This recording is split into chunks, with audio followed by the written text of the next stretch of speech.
Hey, we're live. Okay, so I was inspired by Randolph Richardson's stream on yesterday. Was that yesterday? Yes, that was yesterday. It was the Theist Helpline. Wow. And it's simulcast on Randolph's channel, but it's also like on Discord. So it's it used to be streamed on J.L. Warren's channel as well. You know, did I say restreamed? Simulcast. But yeah, anyway, it was yesterday. Theist call in. Theist Helpline. Anyway, let's see. Yeah, we're going to get to that. What was really impressive about it is that normally I can't listen to it because there's too much crosstalk. And for some reason yesterday, everybody was pretty well behaved. So it was very easy to listen to it. And Randolph, if you're listening, that would be my number one critique of that stream is when people keep walking over each other and interrupting one another. And but for some reason yesterday that didn't happen, and I don't know why. I have no idea, do we, Scott? I think science should study how that happened so that we can reproduce it. Yes, exactly. That's what we need. Yes, we need to figure it out. Testable, repeatable claims. Yep. So we got Nerdy Rodent, and we got Wooly, and we got Marina. Nerdy. Randolph. Wow. I caught Nerdy's video today. It was excellent. Doubting Thomas is here looking somewhere. Oh, doubting. Awesome. Urgh. Wait, what Nerdy make a video about? It was some story writing application. I think. I think it. It combined. AI with other capabilities to have an interesting storytelling interaction. Large language models, I think AI stuff. Yeah. And if I'm really skewering and messing up what it was about, there's a link in the description to go check out Nerdy's channel. And I don't know, I think he hired somebody to narrate his videos because a rodent really shouldn't have that deep of a voice. Nope. And I know rodents can have British accents because I watched those documentaries called Pinky and the Brain. Yeah. But Yeah. But yeah, it's just either that or Nerdy smokes way too many filterless camels, and his voice is just way too deep and silky. So anyway, step into flavor country. Okay, That's something's right. going to start playing. Oh no! Okay, I stopped it. Okay. So if I wanted to use that AI to generate a story, can I have it generate a religious story so that I can crutch all of my self-worth on it? Well, what I would suggest you do is watch the video and download it and download all the material and put that in practice yourself. All right, I'm gonna do it. And James, if you haven't yet subscribed to Nerdy Rodent's channel, I recommend that you do that. Oh, I am a subscriber. I mean, here's the thing: there's a learning curve because they are so damn smart. They are. There's such a learning curve there that I can't. I can't. I love Nerdy, but I just can't climb that mountain to see kids. You know, you climb the mountain to get the guru's wisdom. He's up there in his toga and his legs folded. And he turns out to be a very nerdy rodent with a powerful computer, but you still can't get to the top of the mountain because you just can't make the climb. And that's what it is. So. Oh my goodness, what is this? What is happening? Uh-oh. We got trouble, guys. We got trouble. Could Nerdy Rodent be our splinter? Can I be one of the turtles? Yes. We could expose him to radiation. I love that idea. Let's expose Nerdy Rodent to radiation. I love it. Then he can be our splinter. Damn. I'm glad you showed up here today, James. Cowabunga, dude. Cowabunga, indeed. That's still one of my favorite movies, the Turtles 1, the first one. And even the song, Teenage Mutant Ninja Turtles song, Turtle Power is on my high energy cleaning the house music list. Because they relied on Turtle Power. Turtle Power and pizza. Don't forget the pizza. Hello, Randolph. Randolph. Okay, it's also a good day, and this should be in the description too, because James Downard did one of his weekly streams yesterday, and it went perfectly without any distortions, because he's always had problems with his internet connection. I suggest everybody click on that link and go over there, subscribe to RJ's channel, and then his streams have been like maybe a half an hour to 40 minutes, and he really keeps up on the young Earth creationist world. He points out their problems, where they cite things wrong or cite things not at all. He finds sources of information that they won't source, and he's just an excellent source analysis person. And you're really depriving yourself if you don't keep up with the stuff that he's doing. So just go over there. Click on the link down below. Give him a thumbs up and subscribe to his channel. He really deserves it, because he is essentially the godfather of YEC debunking. And how would you do that if you were to subscribe to his channel? Like, do you know a place where you could find a link? Well, as I said earlier, we can go down to the description and click on that link. Okay. Thank you. I have many things in the description. There are. It's a garden of delight if you're looking for interesting and engaging things to look at on YouTube. And there's one thing. Speaking of AI, there was an interview. Okay, a new movie came out called ArtificeGirl, and if you read the description, it sounds like it's about catching online predators, but it's about AI, and it's a kind of a different movie. And I found it to be oddly chilling, even though it wasn't a scary movie, and it's not like Megan, the Megan with the backwards E or the 3E or whatever. Yeah, the backwards 3. Yeah, that wasn't the plot. Well, anyway. And it was a real think piece is what it was, and very interesting. And there is, along with that, there's a video that came out a month ago, basically with the Godfather of intelligence. I think his name is Hinton, Jeffrey Hinton, on CBS. This is the full interview, and I linked it in the description. Now, if you watch the movie and then you watch this interview, you'll get the impression that this movie was not entirely science fiction, or at least it's not going to be for long. And it leaves you with a lot of open questions about what we should be talking about in AI and creating these AIs, because I always, I thought it would be way beyond my lifetime, but I'm going to see it, I think, in my lifetime. This creation of a human-like consciousness that starts to challenge us ethically. Well, as Speed puts the D back into his label, I would like to say that Hinton seemed like a very fine gentleman and well-spoken, but gosh, doesn't he look like Emperor Palpatine? I just kept noting that as I was listening to him. And another thing I want to observe is, doesn't the best science fiction take themes that are very realistic and very timely and put them into a futuristic and fictional backdrop? But right. but the message is usually timely for the age in which it was created.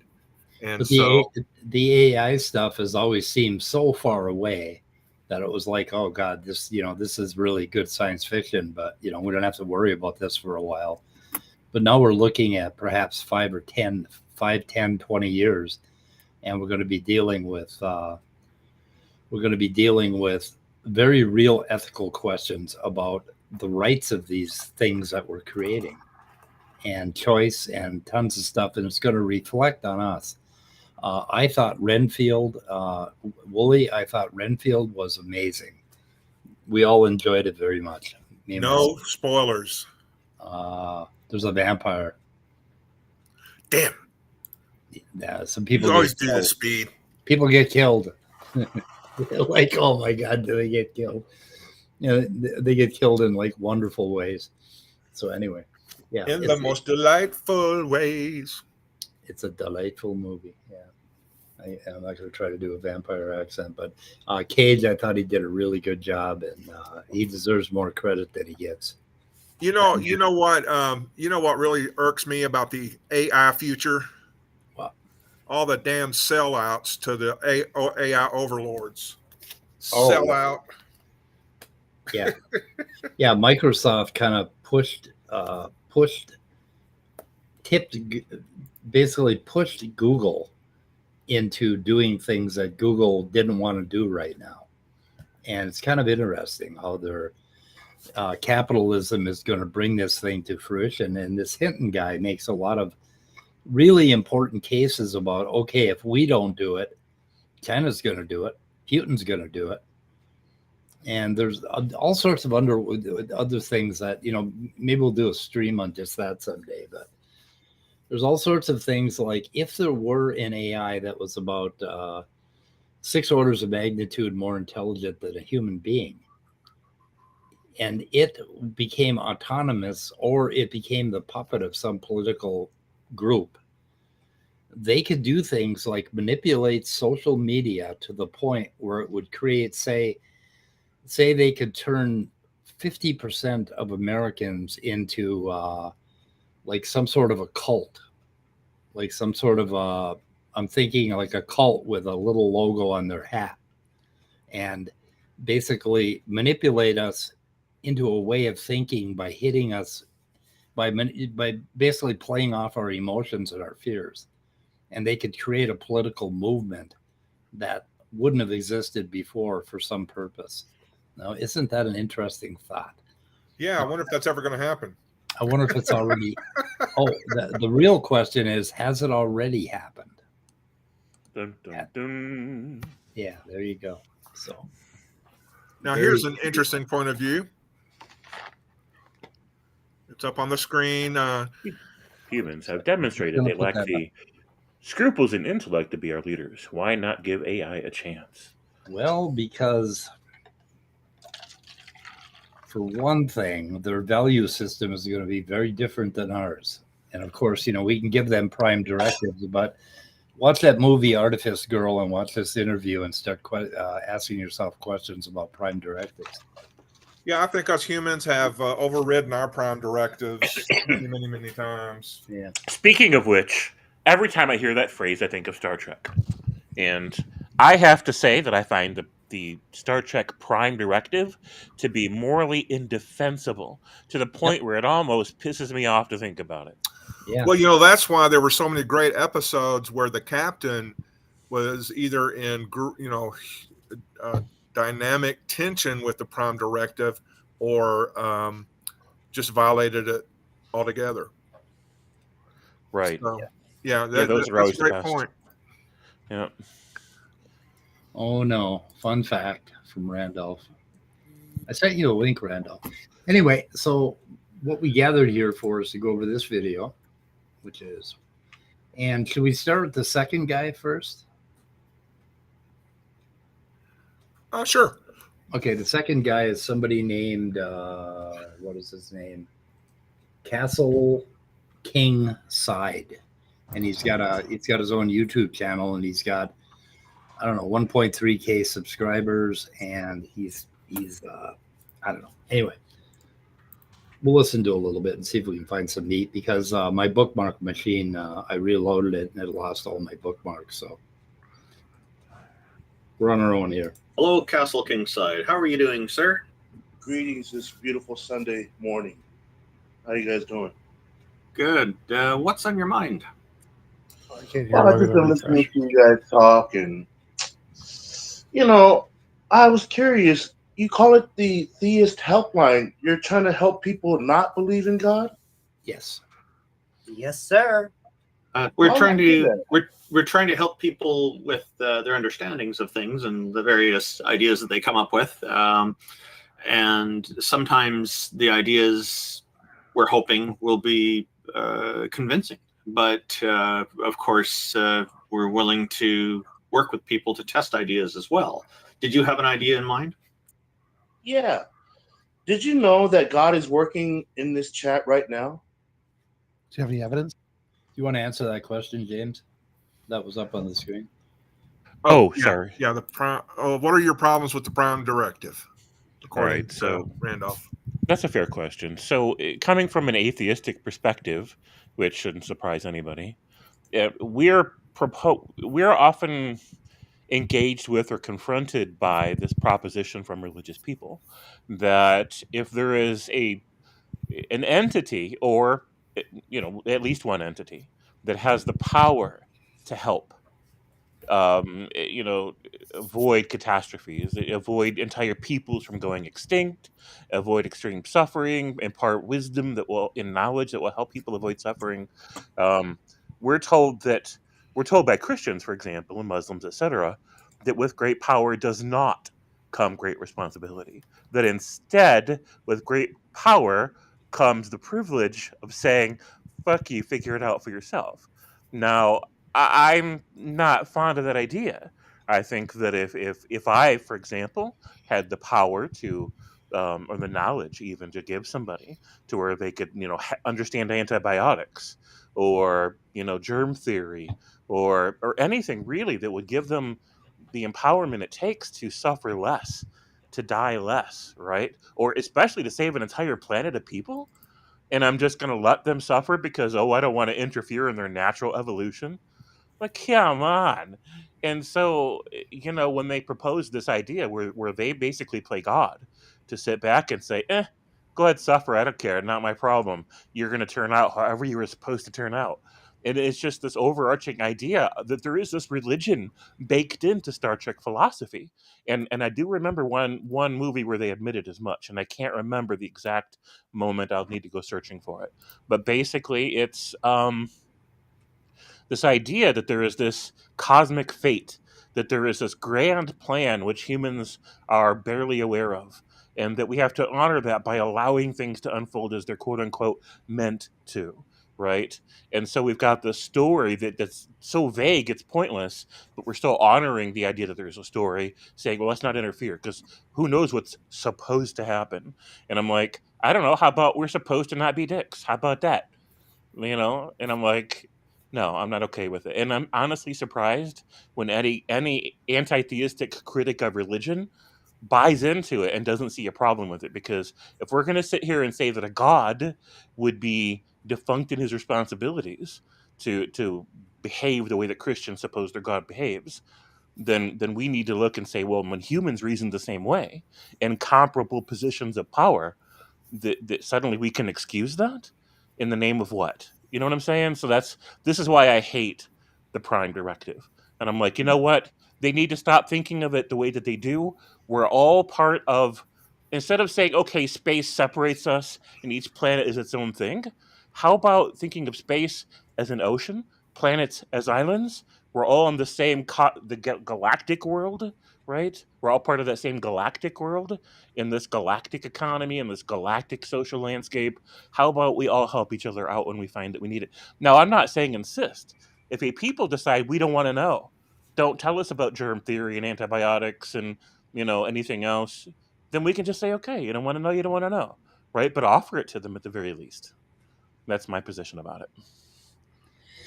Yeah, but then there's the experiments that we've done where we've introduced insect populations into different ecologies and had it just go way haywire. Sure, I agree. Because Yeah. you couldn't see it. But then on the other hand, like in urbanization now, we have this sort of attitude that, oh, the animals just do what the animals do. And when we have bear and coyotes and moose moving into urban areas in Minnesota, everybody and then one of the or like mountain lions, and one of the mountain lions, mauls somebody, or a coyote mauls somebody, then say, oh, that's just what animals do. And it's like, okay, number one, we created that urban environment.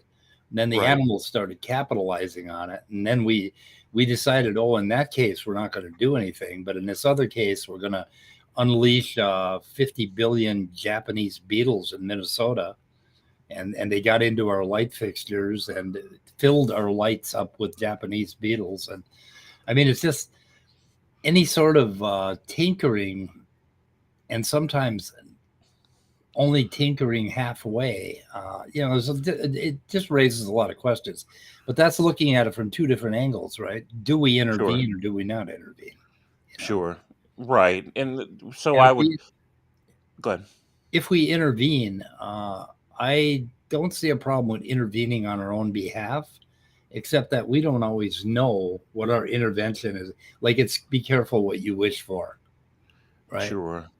We don't know for intervention. So, I mean, it's a real difficult problem, and there's a lot of tension between those two extremes, whether or not we should do anything or not. Sure. But, at the one end of the extreme, and quite often in Star Trek, as a story, is the idea that an entire people, an entire planet are about to be wiped out. And then do they intervene or do they not intervene? I'm like, well, if you don't, then you're not preserving their culture. You're for sure not preserving it because you're going to let them die, right? And if an asteroid was about to crash down into Earth and only hit one particular island, and it was a remote island of some protected tribal people who have had no interaction with the rest of the world, I would at least offer it to them if I could figure out how to communicate with them. If I had a universal translator, I could say, hey, you know what? The giant rock coming, it's going to completely wipe out your island. If you want help, let us know. You've only got this much time to decide. And that's it. Let them decide. They're like, nah, we don't trust you, or no, we'd rather take our chances with the gods. They'll protect us if they deem us worthy. Then just let them make that decision for themselves, right? And if any of them want off the island, then okay, you make the arrangement. Then it's just that simple for me. And I mean, there's lesser extremes within the context of the Star Trek universe where it's kind of iffy, and if you help, are you really going to help them, or are you really hurting them? But this is why I like just informing people and letting them choose for themselves. Here's the situation: do you want this help or do you not want this help? If you don't want to risk, okay, go ahead. Morena made that point here, a pretty good point. I think the Prime Directive should work the way we apply it to uncontacted tribes. We're not allowed to force them to accept contact, but if they attempt to make contact, we reciprocate. Yeah. Right. I absolutely agree. Like, I wouldn't force them to interact with us, but I would simply let them know, wave from a great distance, hi. And if they wave back, and if they get a middle finger or they walk away or throw spears at us, well, there's our fucking answer, right? And then we just back away and we leave them alone. But if they wave to us and they're all smiling and they're like doing the come here signal, that means they want to get to know us, in which case we can go closer, but making sure we don't expose them to any new diseases or whatever else, right? And then just establish a basic dialogue and say, how much interaction do you want, right? How much exposure to other ideas are you willing to participate in? Let them choose, and then let that sculpt the parameters of the dialogue that ensues. But again, if your initial response is hostile, then you don't come any closer. You don't approach the island, right? You just don't. You just stay away. So, with an arrow. What's that? You might get shot with an arrow. Right. Even if they weren't going to shoot you with an arrow, if they don't want you there and they make it known because you can tell. I mean, people smile when they're happy, and they get the angry face when they're angry, right? They get the fearful face when they're fearful. These are universal language. So we don't have to go all the way to the island or even necessarily have arrows shot at us. in order to figure out if we're welcome there or not. Yeah. And if we are, then just be really careful about what they're exposed to and let them decide the terms in which the interaction will happen. And I think that that's fair enough. So there's room for gray area scenarios, and I don't pretend to have all the answers or some specific flow chart that decides what you should or shouldn't do in all cases. But Star Trek's extremism, their absolutism about, let an entire planet go extinct if that's what's quote unquote supposed to happen. I'm like, yeah, well, so that's just it. That's just where I'm at. Okay, let's try to get back to the other thing. I just want to comment that I think arrows are the very best argument for having guns ever, so that you don't have to get shot with arrows. Yeah. Yeah. Arrows hurt. They hurt more. They're horrible. Okay. Yeah, just ask Utsi, the frozen mountain man from Switzerland. Yep. Hurts like hell. Okay. I'm going to try to listen to this video because we're going to get off track. Yeah. I'm sorry. Shut up. Yeah, I have the evidence. Does he have mod powers? Does he have mod powers? No, ask it for a friend. Moderating powers. The power to control users. God could change any one of our lives in an instant. Can God or can send will. the right person your way to change your life in an instant, for the good or for the bad. Okay, what's the You evidence? know that. Okay, what's the evidence? What do you mean? You can walk outside right now and get hit by a drunk driver. Okay, but what is the evidence God can do anything or exists? I'm saying God isn't within all of us. That's Breath of evidence of life. alcoholism. We all share it. What is your evidence that statement The is fact true that you and can not have a something you made conversation up? right now is my evidence. That's You're not able to evidence of use God. your brain that God gave you It's not to evidence of formulate God. thoughts so that you can speak words. That's my Why- evidence. That's my proof. Why do you think that indicates a God and not nature? Because you're a bag of flesh and bones, and yet you animate, yet you breathe, you work. Your brain works, your brain functions. And why do You're you a think that's bag of evidence of a meat and God? bones. You Why do pay you think- taxes. Why do you think that's evidence of a God and not evidence of nature? Because what else could animate a bag of bones? Nature. Nature. Yes. Castle, That's what you call God? Castle, were you listening? Now that's so the first two callers they had on were both talking about one thing, and that is a lot, and that is our intuitive ideas about mind and animation and biology. But this guy, I mean, he just absolutely doesn't understand how an animal could animate itself. Like, I mean, go down to look at a single cell like an amoeba, and it's almost like he doesn't believe that even that could happen without God intervening and somehow creating this animation. And he almost sounds like somebody that came from the goddamn 19th century. In his thinking about animus and all that, and this animating force. And he goes on about soul for a long time, and it was amazing to listen to this guy, and he was very sure of himself. So sure of himself, in fact, that I lose hope for mankind when I listen to this kind of thing. I completely lose hope for us. So his words sound sure of himself, but his tone, the attitude or the energy that goes into the way that he's speaking, does not sound sure at all. Really? He's if you think of, I mean, listen to the emotional, I want to say state or of energies that he's using when he speaks these words. He's unsteady on his feet. He's not sure. He's almost in a quiet panic about. I think he's panicking for the souls of the people on the panel more than anything else. That's not how I read it, but yeah, maybe. He admits that he's here to save the atheists, to just use. Yeah, he's got that kind of pleading lilt uplift in his syllables. Yeah. I don't know if that makes sense, but that's the way I read it. Which sometimes, when you're nervous or unsure of yourself, that can happen. So yeah, I see James's point. But yeah, he did speak with a lot of confidence, whether it was like a little animal that puffs itself up to intimidate a bigger animal or something like that. I don't know. Yeah, pretty amazing. I don't know. Maybe I can. Listening earlier when we were talking about how neurons work and how we've studied those, we know enough to say that we're not just meat and bones, we're meat, bones, and neurons. The neurons are the part that make us conscious, and we study that in what's called neuroscience. You understand that part? What part of the neurons became the conscience? The part that surrounds the outer layer of the brain is called the neocortex, and the neocortex accounts with a whole bunch of columns of neurons of about a few thousand neurons each, and there's many millions of those columns. Each of those cortical columns specializes to handle one of the types of stimuli that we experience. So that's when we have a certain thing you do or you experience, and certain things light up. Generally, we're talking about those points on the neocortex. So that's the part of the brain that's special about humans and primates. So does anybody know who IX is? No, I don't. Roman numeral 9? No, but I don't really follow the debate stuff. Yeah, usually because they turn toxic for me. If Randolph is out there, maybe I was thinking it was Taco. Is Taco on there? I never can read the name tags. Taco is Jesus, I think. Isn't he the moderator or the person that runs it? Yeah, he's the guy who runs it. But okay, I don't know who IX is. Then I'm going to be quiet and hit mute.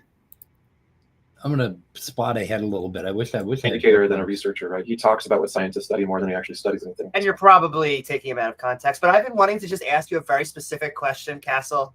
You ready for it? Yeah. Have you ever looked at the trees? Have I ever what? Looked at the trees. They're just, I don't know. They're so beautiful, aren't they? Looked at trees? Yeah. Yes, of course I look at the trees every day. So I feel like that's what the argument's been for like the past little while now, but it's been fun. I'm enjoying it. Listen, to see the beautiful blue sky and all the white clouds and the golden sun and to say that there's no God, that was the saddest part of me being atheist. I had no one to give thanks to for all this beauty and splendor. That's the saddest part. Why do you feel it's important to give thanks to somebody? Because Why can't you just enjoy it for what it is? What do you mean, enjoy it for what it is? If you see someone, they didn't just pop out of nowhere. They came from somewhere. They came from parents. We were just talking about trees and sky and whatnot. Right. And I'm saying, why can't you just enjoy that? Parents. Why can't you just enjoy that for what it is and just live without the stress of having to thank somebody for everything? Well, how is it stressful to give thanks? Because it's an action you have to take. Wait, no, it's something that we give. We have gratitude. We're grateful for. You're not grateful for anything?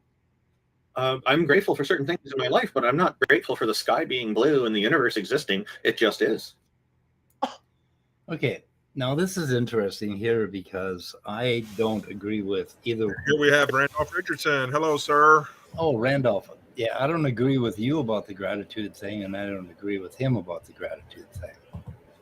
Your attitude. Your attitude. So basically, I am often in a state of unbelievable gratitude. And now for this guy, he's in a state of unbelievable gratitude to somebody. Like he has an object for this gratitude, right? And for me, I just experience the gratitude. And I experience it at very high levels. That I'm just so fucking grateful that this whole pile of shit that happened after the Big Bang led to me being here. And I'm just like, holy shit, this is a great trip.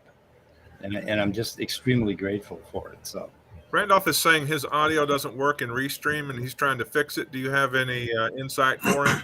I think some people have rebooted Chrome or tried a different browser. Firefox doesn't work, I guess. Chrome, if you can try a different browser, that would be real handy.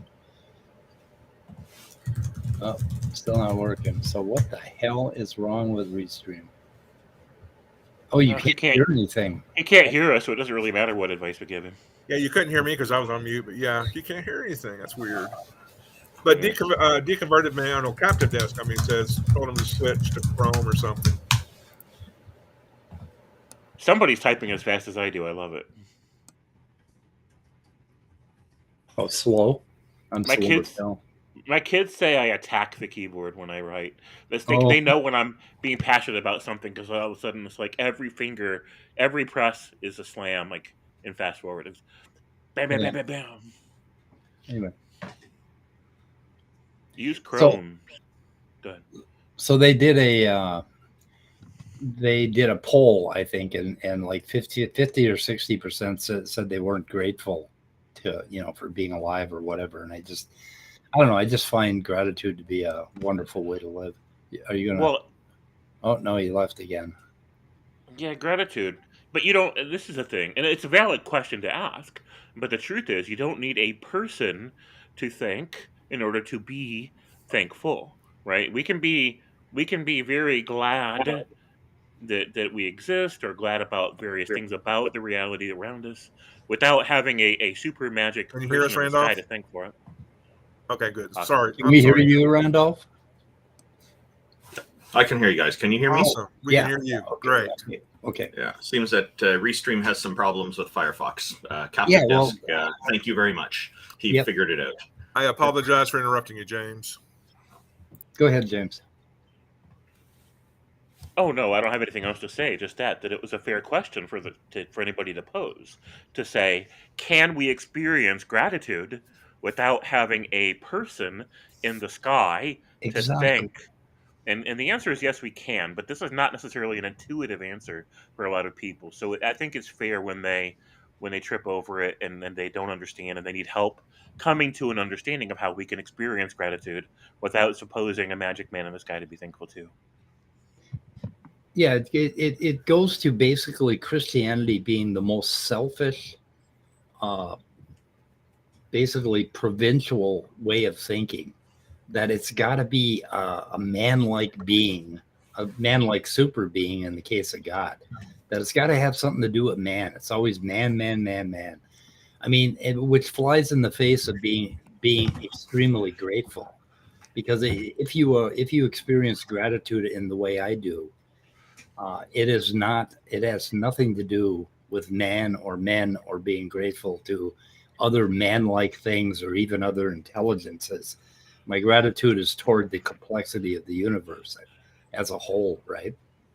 And gratitude is it's an interesting emotion, or it's an interesting state of mind, and it's really a healthy state of mind. It tends to feel good, and it tends to create basically positive action, mood, restful sleep.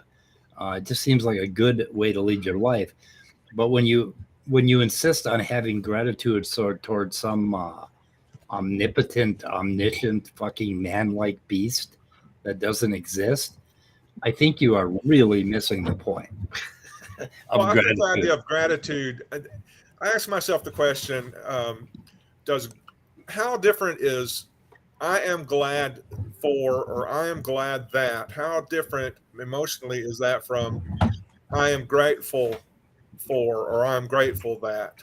Yeah. Also, you have to remember as well that out of the womb, unless your parents have a very different ethical system, which it's actually possible, kids are taught to say thank you to people, and he wipes snot off their nose. The mama will say thank you, say thank you, and so gratitude is an internalized kind of response in many ways. That doesn't mean that gratitude in and of itself isn't a thing. I'm just saying that it could be we're feeling this feeling that we call gratitude, which is actually just another way of saying I'm glad that, simply because we've internalized something that our parents have taught us to do and to be. I think if you took glad that and you added to it a very strong dose of humility, you would end up with a real pure form of gratitude. I see your point there. Yeah. And it's just, and then, but the idea that you have to be grateful to a man-like intelligence, to me, is the opposite of real gratitude. That it's not about men. And Well, of course, you can be, have gratitude towards some family member or somebody you care about that they did something wonderful. But overall, it's a much more expansive feeling of gratitude that I get, basically. So religion drives me crazy because it is so goddamn unhumble. To think that the entire universe is about us. And not only, but then at the same time that it's about us, it's only about us. We're sinners. We're rotten. We deserve shame. If Jesus doesn't save us, we should burn in hell forever. And so it's almost like they've stretched you between two extremes. That man-like intelligence, which is God, is the greatest thing ever, but we are just the lowest, shittiest part of that. We're the lowest form of that. And we have to look up to this authoritarian master and be grateful to him for the sun and the moon. It's like, how the fuck did he make the sun and the moon? You see what I mean? It's like they stretch you between those two extremes, and they stretch you until you snap. I mean, it's like, fuck. Let's hear Randolph's point of view, because you were actually expressing this in opposition or in contrast to what he was saying. So I just want to say one more thing. Sure. Ellen Watts called Christianity to be the scariest, most horrifying game of all time. That if you play the Christian game, that is the scariest religion of all. Between heaven and eternal burning in hell. They stretch you out between those two extremes, and that is the game. But go ahead, Randolph. Gratitude. Gratitude. Okay. I was kind of in and out of the room, so I missed part of what you were playing there. But I think this expectation that people should be thankful for something that happened that they had nothing to do with is kind of problematic. It seems so false and ingenuine to me, disingenuous. It's just like if somebody's done something for me, they've helped me out with something. Of course, I'm grateful. I thank them for it, and I hire people to do things for me, like take down a tree in my yard over the weekend, and I thank them by paying them for their service, because that's what we've agreed on. So that comes in different forms. It seems to me that a lot of the churches, they have these pastors and preachers who talk about how important gratitude is. And, they're in the business of lip service. So, of course, that will appeal to them. And they'll use this idea saying that the church promotes gratitude. Sure, that's one of the things it promotes. But the way they present it, it's as if it all comes from them. It's because of them that people have gratitude in society, which I disagree with. I don't think that's the case. I think this is a natural thing for people to do, and they play on it and they run with it, and they make a much bigger deal out of it than needs to be. It's important to give people credit, and I think to thank people when they do something for you, but to thank this Lord, this God, or Jesus, or whatever, for these different things is, to me, strange, because I've never met any of them. I have no way of verifying that they're real or that they did these things that people claim. And when people are thanking Jesus for dying for their sins, what they're doing is they're thanking a story about vicarious redemption, and they're appreciating an unethical idea to take everybody's bad actions and wash away all their consequences, and just parade yourself around on a cross orchestrated to die for people, and then have a bad weekend, and then in the meantime everybody's been forgiven somehow. Like, this is ridiculous. I'm not thankful for that. I think it's ludicrous. I think it's unethical, because it's giving excuse to things. So to things that really I had no control over. So I think what I'm trying to get at is a different kind of human experience. Like, if your neighbor comes and mows your lawn for you just out of the blue, and you're grateful to him, basically. in a lot of ways, humans are grateful to each other as part of a social transaction that ends up being a tit for tat, right? But then, okay, like I'm grateful that the leaves are popping out of the oak trees, okay? And no one did that for me. And I don't owe the oak tree anything for this gratitude that I feel. But I can still feel as grateful to the oak tree popping leaves as I can toward my neighbor. In fact, if I had felt that way toward my neighbor, it wouldn't have been tit for tat. It would have been true gratitude. It would have been truly feeling a wonderful feeling that there's something about my neighbor that he did that I just really find to be a very positive, wonderful thing without expecting anything to go between us, right? And that's how I feel about the oak trees. You said something very important. You don't owe your oak tree anything. I agree. It's and this is something where I think people get off course with the religious ideals. You're thanking the Lord. You're showing gratitude for the Lord and for this in the religion, the God. And to show that gratitude, you must donate money. So you do owe something to them. You have to worship them. That is the sense of false gratitude. The appreciation that you're grateful for the tree granting you those leaves is, you're right. You don't owe it anything. It's just what it does naturally. And when it's pure, people do nice things now, don't have this expectation that you're going to give something in return. Now, I'm sure the tree would appreciate a hug every once in a while, though. Or just let you know. Just let you know. Putting it out there. Oh, I do hug trees. I hug trees all the time. I mean, give them a great big bear hug. They love it. Yeah. The squirrels probably help too. They hug trees a lot. Yeah. Here's a question for you that I've just started considering in this discussion. Let's say you give money to a guy for mowing your yard, trimming your trees, whatever, and you say to yourself, I don't need to thank him. I hired him to do this, and I'm paying him. Should you separate the business aspect of it from the human aspect of it? Could you say, yeah, I hired him to do it. This was a financial transaction, but it's also a human transaction. And is there room for gratitude there? Now, maybe you don't like the guy, but he's a great tree trimmer. So it's purely business. You're not going to thank him because for whatever reason. But what if you like the guy, you see him working hard, you've always respected his work ethic?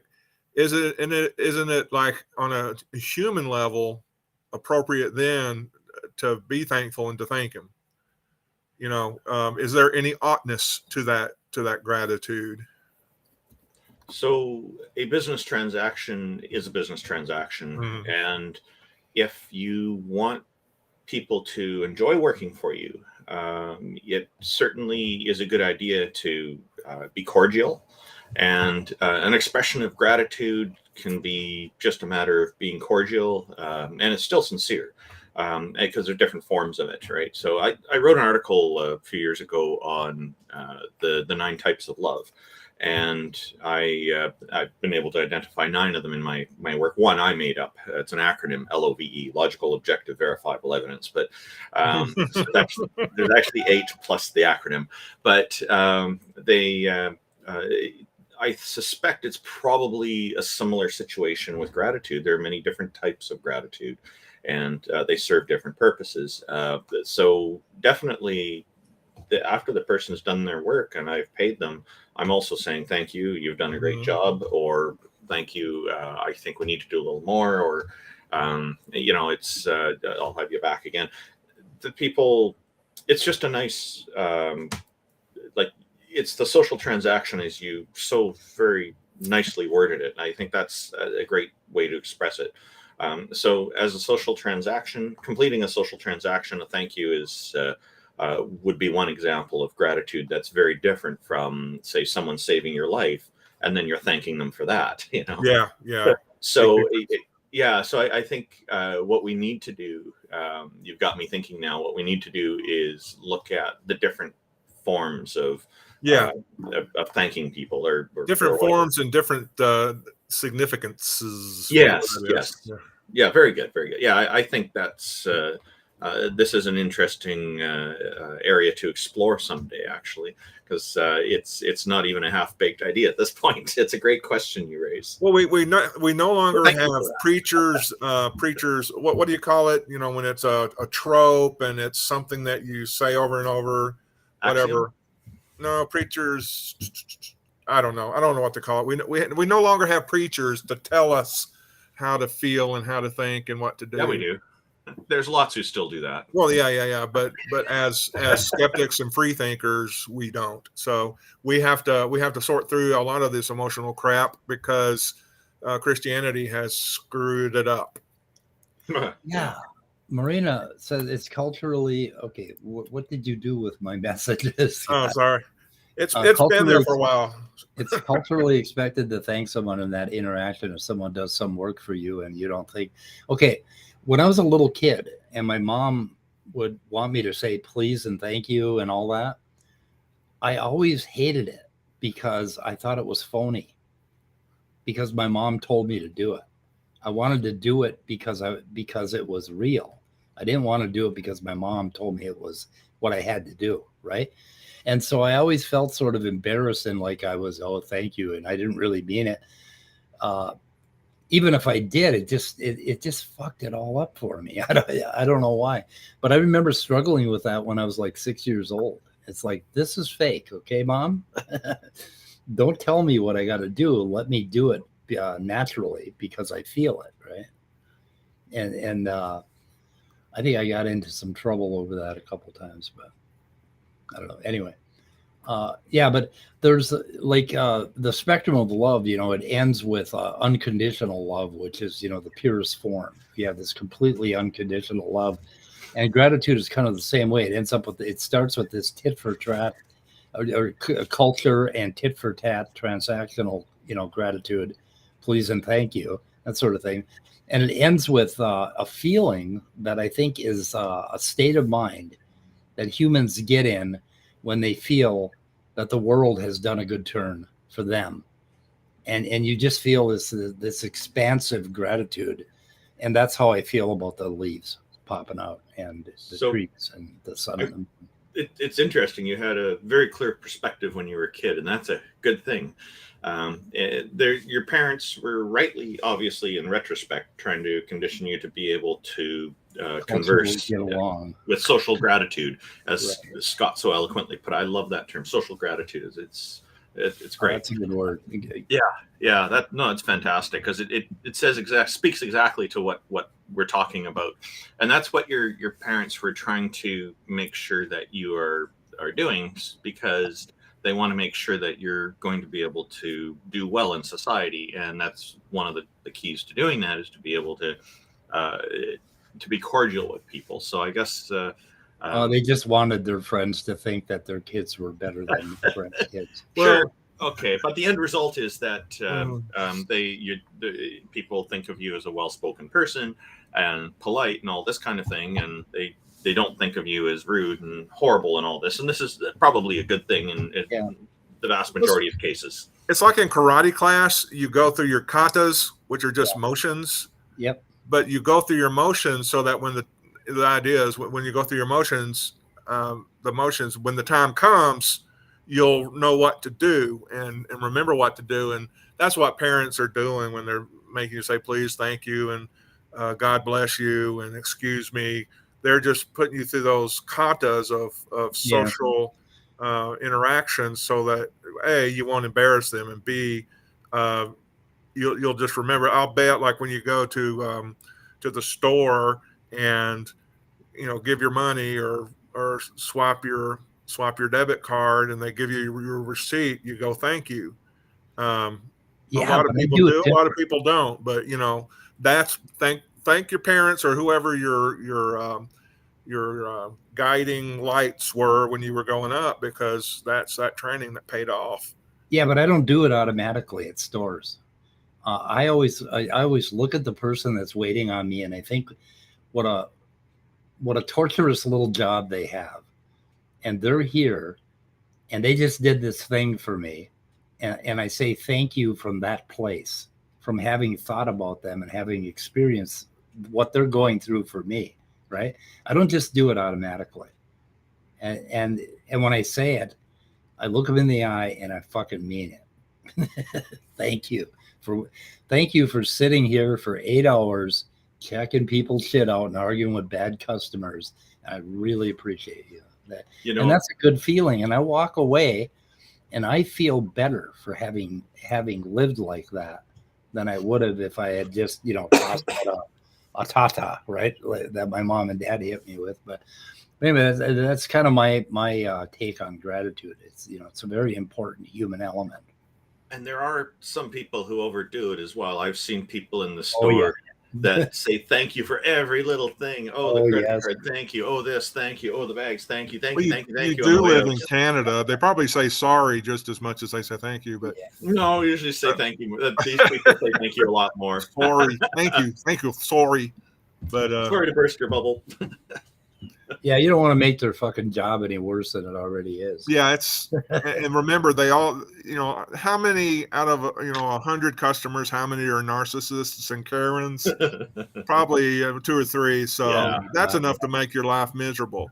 It takes all the other people to help. When I was years ago, when I was applying for a permit for something from City Hall, they have you sit down at the desk and there's the glass separating you from you don't have to stand in the way it's set up here.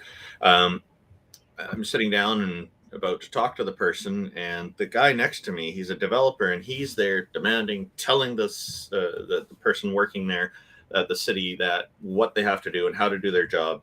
And he got hit with a mountain of paperwork.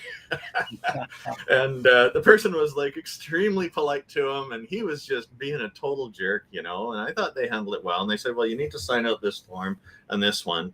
And for me, I was just getting a simple permit. And the person was a delight to deal with, and they were happy and all this. And like, I've seen it numerous times. People come into places of business or to government offices, and it's like they've got a chip on their shoulder, and they're ordering people and telling them how to do their job. They're very dissatisfied with it. And I think, there's a lot to be said for going in with a much better friendly attitude, because people are more willing to help you when you're friendly and not telling them how to do your job. And I'm thinking, how arrogant of this person to sit there telling the city worker how to do their job. That guy's obviously not a city worker. Right. What does he know about their job? What does he know about the nuances of where to file things and what to look for to get what they need?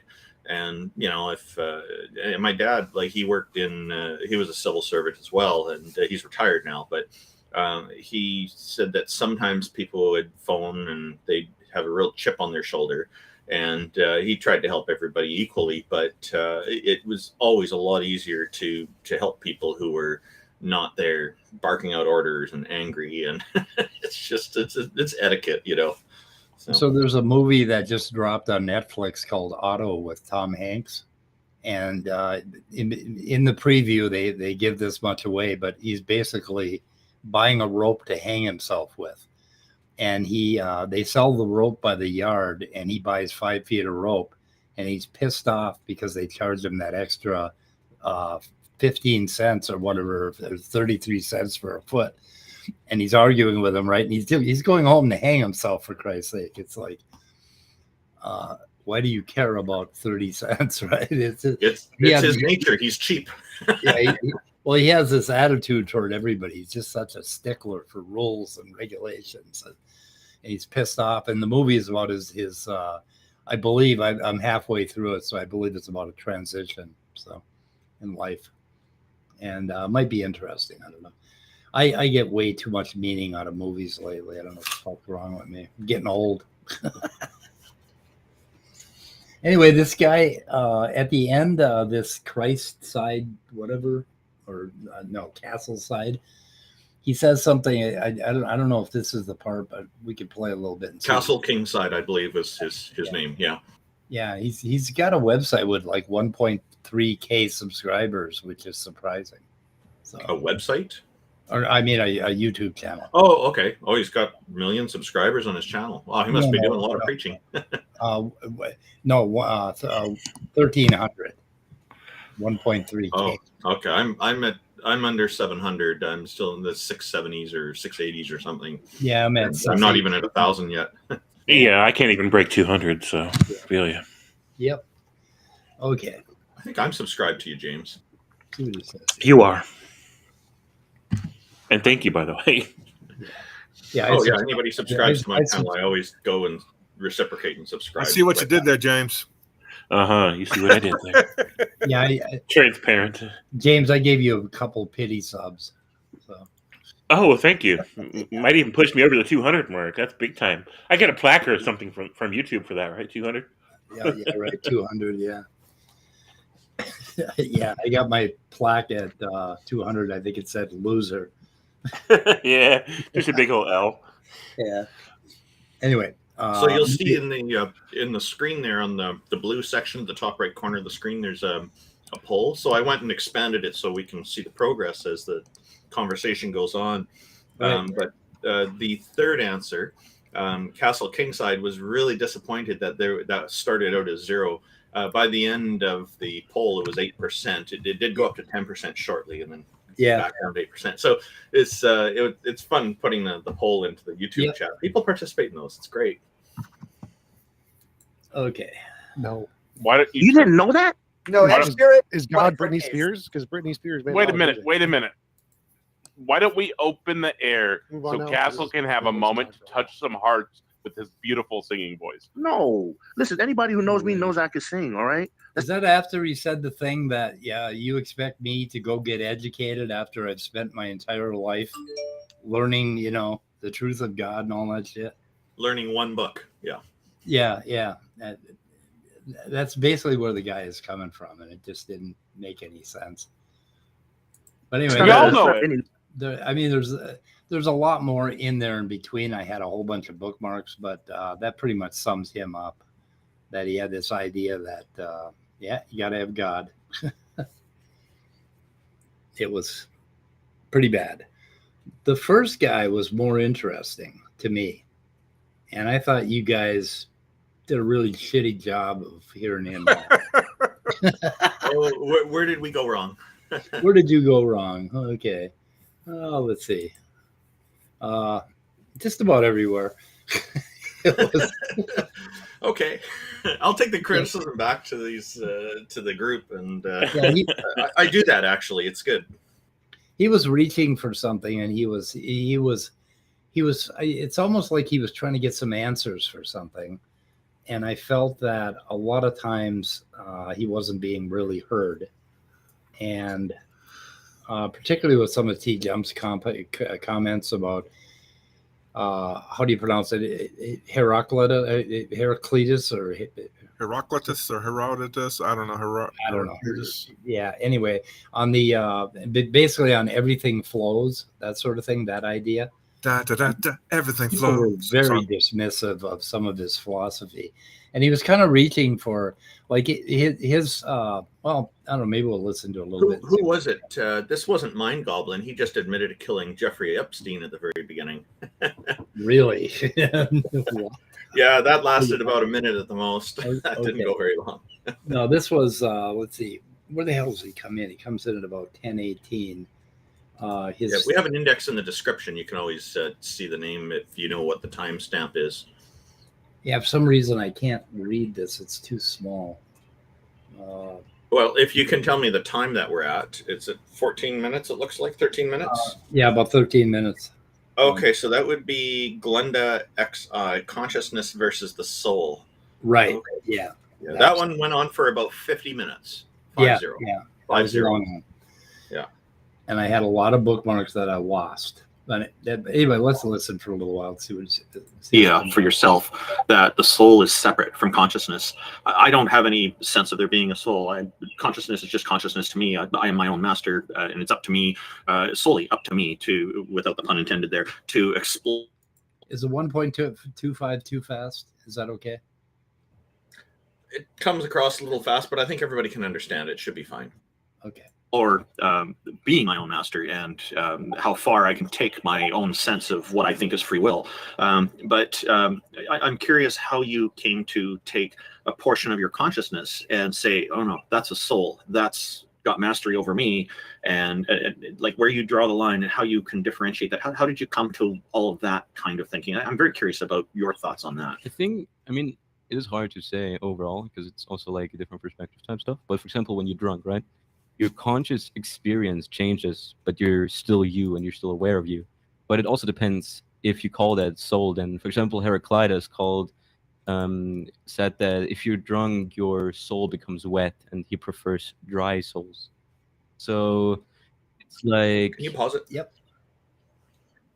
I've never been drunk, but my understanding is from people who've been drunk, and especially when they've gotten into trouble afterwards, in trouble afterwards, they're saying they're not themselves when they're drunk, right?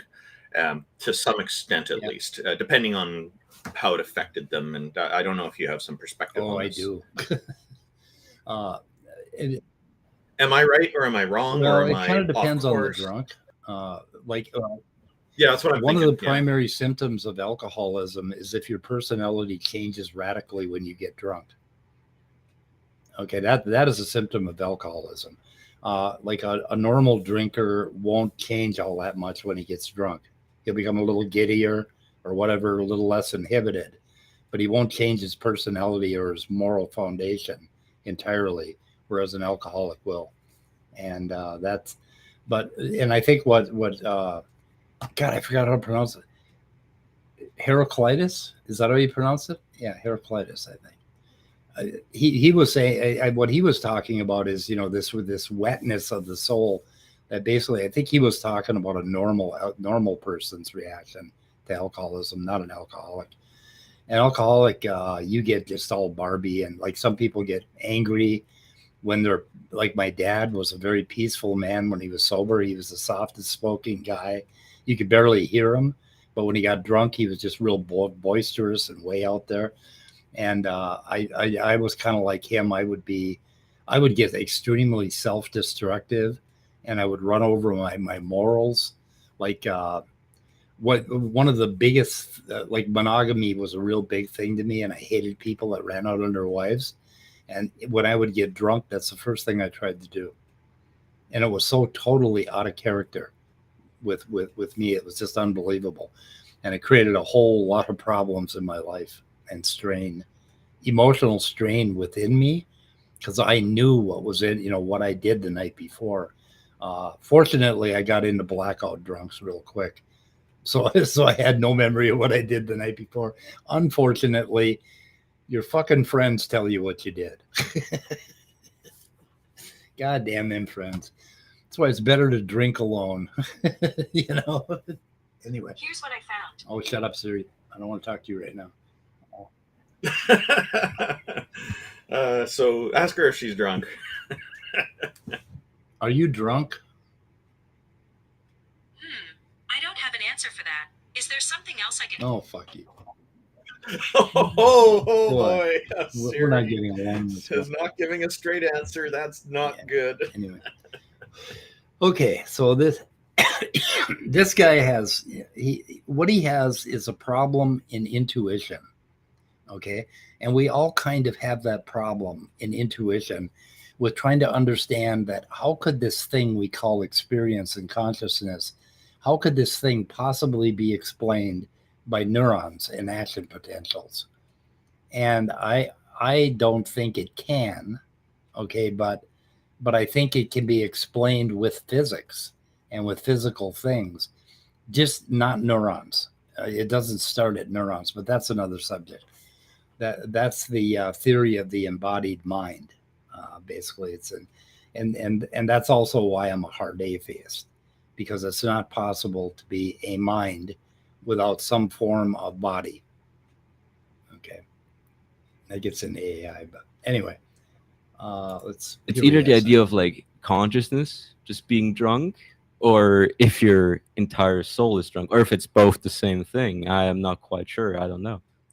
Do you mind if I just push back a little on feelings, or maybe just ask you, because the way I look at feelings is they are labels that we put around data. For example, it's raining outside, and you could say, what do I feel about the fact that it is raining outside. And so when you say drunk, this is a type of brain state that once again happens in animals, but it would be kind of silly to say, can a tree be drunk? That's a good one. And so I would then ask you, what do you mean by a god? Do you mean that you believe in a god, or do you just believe in souls? Are you just saying that it's our consciousnesses that are some sort of supernatural? I think, I mean, you could say that soul is something, like, I guess I'm more of a like pantheist in a way, or like I approach it as like, you know, like in Hindu thought, it's either like Shiva or Brahman, where the entire universe is just like all energy, all existence is like from, or it is God in a way, and your soul is like undieable, and it's the essence of this universe, or like it's kind of like that's like energy in the universe itself that's like indestructible. Okay, so what he was getting at, and he got at it over and over again, is like when he was a little child, he feels like he's the very same self that he was back then as he is now, right? And that was the part that I would push back on his ideas, because I know for a fact that the 9-year-old child that I was is nothing like the 72-year-old man that I am right now.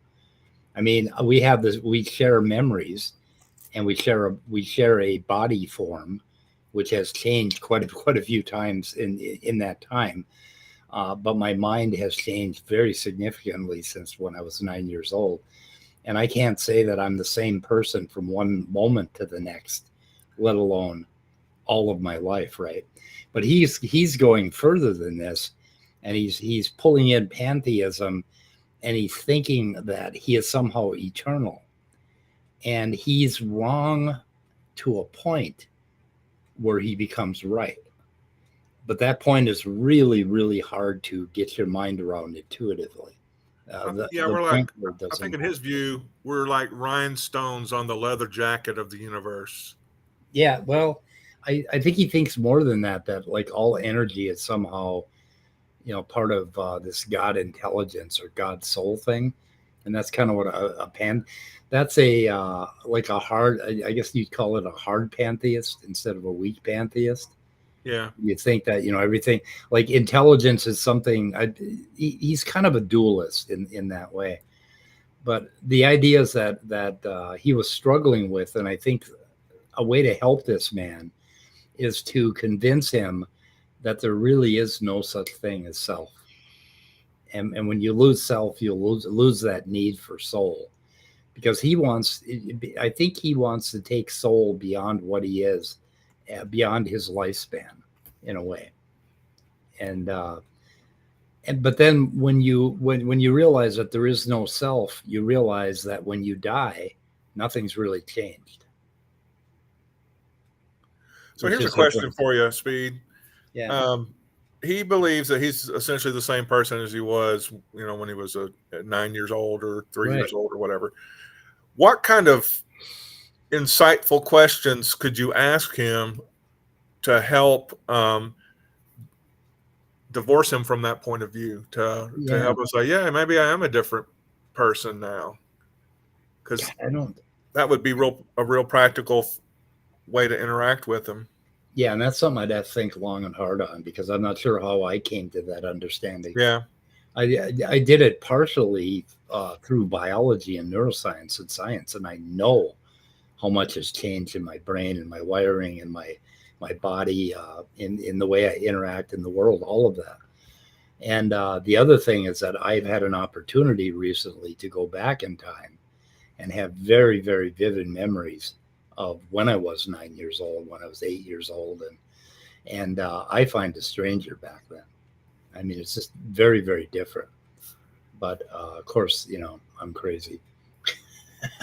A little. Well, you know, if you were a person who would react rambunctiously or violently when you were young, but now you can take the same kind of attitude and not respond to it violently. I guess that would be evidence. Oh yeah, when I was 18, 19, 20, I was like a selfish motherfucker.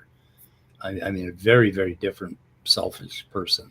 Of course, he might think of it as, well, I'm the same person, just a different reaction to things. Like maybe my behavior and my personhood are separate things. Well, in 1994, I was a Rush Limbaugh addict, a conservative Republican who was shouting about immigrants and how our culture was disappearing and all of this bullshit, right?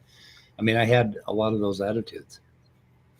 For Rush Limbaugh shows and shows like it, I like the phrase AM hate radio because it was all exactly.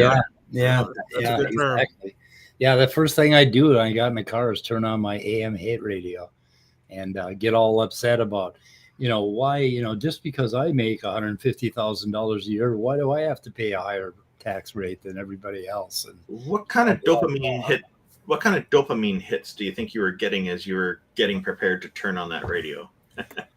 Oh, God, I don't know if it was dopamine so much as the adrenaline that I wanted or the fear that I was feeling. I was feeling fear, right?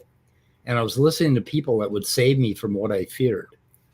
And like I feared that I don't know that I could, if I didn't have to pay $50,000 in taxes, that maybe I could buy a new lawnmower. I don't know what the fuck, but there were some basic fears that they were hitting me with.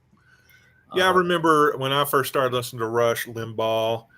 I guess it was back in the late 80s because there was this grocery store here that closed years ago that was still open when I clicked the thing to listen to him.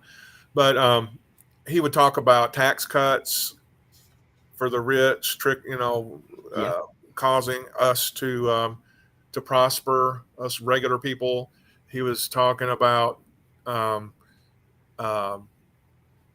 what was that other thing he was always off on? Feminazis, they're just ugly. They're just that way because they're ugly and can't get men. Just all sorts of lovely, hateful things. I don't know why I ever listened to him. He did have this obnoxious, he did have this laughing, joking, comedy kind of approach to it. And maybe I found that attractive because, I like that countercultural kind of comedy. I wasn't so much on board with the misogyny stuff as I was the taxes. The taxes were a big thing for me. And the dopamine hit that I got was probably feeling that I was righter than everybody else and that I was a productive guy with a job and I made a lot of money and fuck all you people who want to take it from me and all of that. And that would be the dopamine hit, that I was better than, some other group of idiots, And of course, don't we do the same shit now with creationists? So he kind of encouraged a sense of paranoia that people are going to come and take your jobs. They're after you specifically. Yeah, it just got worse and worse and worse over the years. Yeah, and the worst of it was they had just did. I was a computer consultant. They just approved these what are they, H-1 visas or whatever. So we had this influx of people from India that were working for far less than we were getting, and I lost a couple jobs. Like I was laid off because they replaced us with a team from India, and so it was real, in a way. But the truth of the matter is that the next week I drove into a different parking lot and had a different job, right? But so I mean I wasn't hurting from it, but it was the fear, that we were going to be overrun with $10 an hour programmers, and a little bit of it was reality. So some of that happened, and then of course the tides turned and it rolled back the other way. But so it's just. Right now, if it wasn't for foreign workers, we couldn't survive as an economy because we couldn't get enough programmers to do the work that we need to do because the kids aren't going into programming fast enough. So, and they may not need to. What with? Yeah, well, they're always going to need to because they're just going to be working a little bit faster and a little bit brighter. They're going to have to learn to use ChatGPT to program for them. So. AI is really.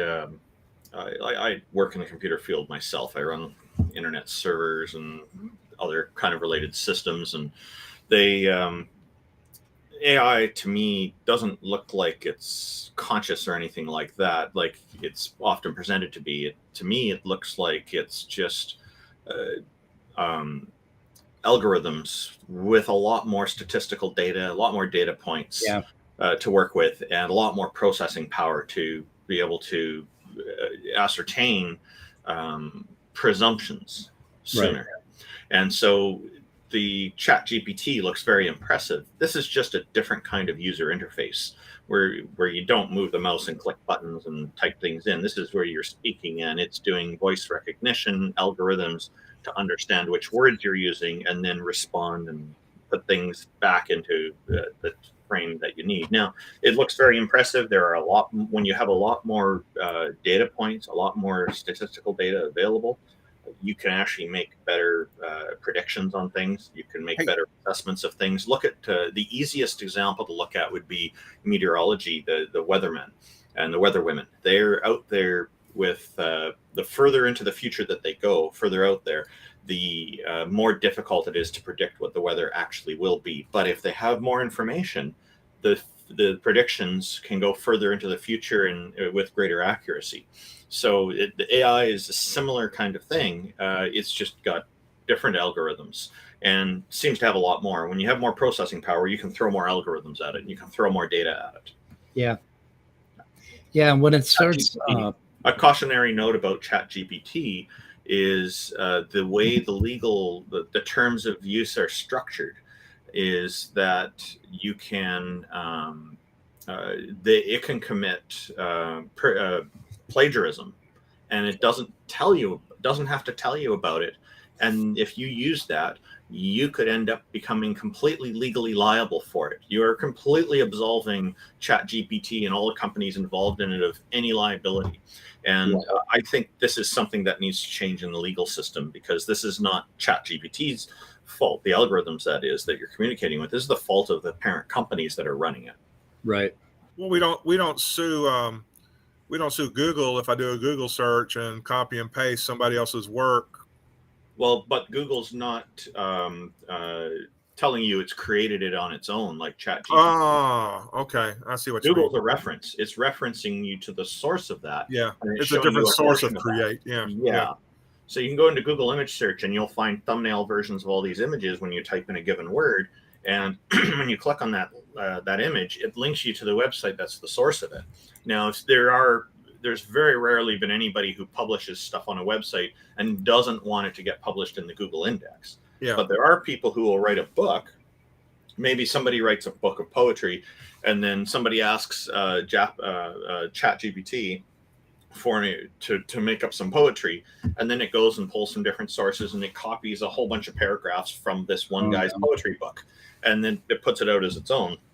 Later on, that guy can come back years later and say, hey, somebody's using my poetry, taking credit for it, but I wrote this. And then it's lawsuit time. And if he's got a big publisher behind him, it's a big lawsuit. Did you know that Adobe is creating metadata for images right now that will basically allow ChatGPT to scrub them or not, so that the artist can now encode a copyright in his work that basically makes it impossible for an AI to use it. And that's what they're promoting now. So that's going to straighten out a little bit of this. So if your stuff is online, it'll have metadata that basically shuts down AIs from using it. So Randolph, I'm wondering if you're still there. Did you watch that video of that Hinton guy on the CBS Morning video that we linked to in the description? Have you seen that? I don't know if we lost him or... I think we lost him. Yeah, with Emperor Palpatine and that young guy. Yep. Godfather of artificial intelligence talks impact and potential of AI. But yeah. Anyway, a lot of things that we're going to have to deal with here. But yeah, so let's see, back to this guy here. I don't know. Let's roll a little bit and see if we. James, you've Roll. been Go ahead. quiet, James. Yes. Why you been Yeah, I'm being quiet. If you guys need me, I'm here. Hero support. We need you. Fair. Okay. Oh, here's a good question from Marina. No, that's not the case. Adobe basically is involved in, and my sons were involved in a lot of that software, and some of our friends are, but they're involved in, I forgot the name of the app, but it's a photo app, you know, for modifying photos for photographers. And Adobe sets a lot of the standards for the metadata that they put in photos. And they're planning on getting this metadata and coming up with a format so you can put it in other media, you know, like videos and things like that. And it will keep supposedly it will keep ChatGPT from scrubbing it or any AI. So, or at least they can't use it verbatim. I don't know. And you know, the sad part is almost everybody's probably gonna put that metadata in there and say, you can't scrub my stuff, you know, and then ChatGPT is going to miss out on a whole body of knowledge that it wouldn't ordinarily get. So I don't know. But no, you don't have to pay Adobe for the metadata format. They're just creating the format.